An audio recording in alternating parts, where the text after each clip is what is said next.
It's a conversation that unfortunately touches many families. So today, we're speaking with an expert to shed some light on dementia and Alzheimer's. Certified dementia practitioner and expert behind the Minding Dementia Summit, Lisa Skinner, joins us now. Good morning, Lisa. How are you? Good morning. I'm fine, thank you. Thanks so much for inviting me here. It's a pleasure having you here. Obviously, you know, this is a difficult subject and one that a lot of families have to deal with, and probably some are dealing with right now.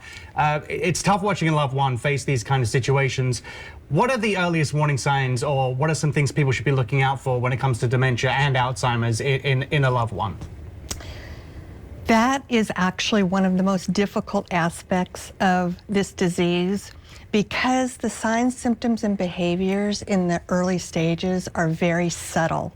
So it's almost impossible to differentiate between normal aging forgetfulness, mild cognitive impairment, and full-blown dementia or Alzheimer's disease. But what I advise people to look for are things like if they start repeating themselves, in other words, telling the same story over and over again in the same conversation, or asking the same questions over and over again. This typically means that there might be a brain disease developing in the brain, and it's already beyond normal aging forgetfulness. So showing confusion and social withdrawal are very common signs and behaviors. There are hundreds of them, but these actually end up being some of the earlier signs. The other thing that a lot of people have actually reported is that they remember experiencing a diminished sense of smell in the very early stages. It doesn't happen with everybody, but it is an unusual symptom that occurs in a lot of people who are actually developing Alzheimer's disease. Yeah, and sort of expanding on that, why do you think it's tough for caregivers to really hone in on the difference between those normal aging signs versus dementia and Alzheimer's signs?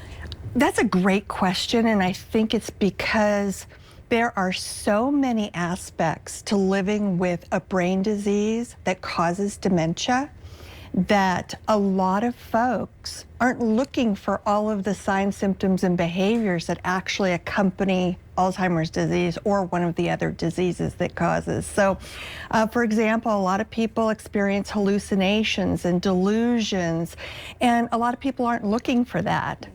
So I always recommend learn as much as you possibly can about what to expect once the diagnosis takes place, because there are so many things that accompany this disease that come on unexpectedly that a lot of people don't recognize as being part of the disease. Yeah, you have a book out right now, Truth, Lies, and Alzheimer's, Its Secret Faces. It covers some really important and powerful themes. What is the secret face that families should know about? One of the secret faces, and the reason why I entitled my book Its Secret Faces, is exactly what we were just talking about.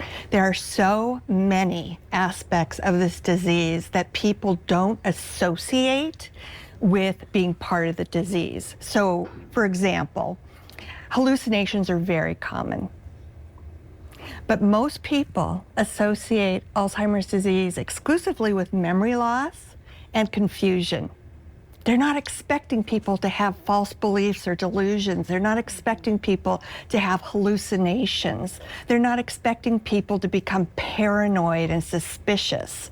Personalities change as a result of the damage being done to the brain. And their ability to reason things out and use sound judgment are all part of the disease.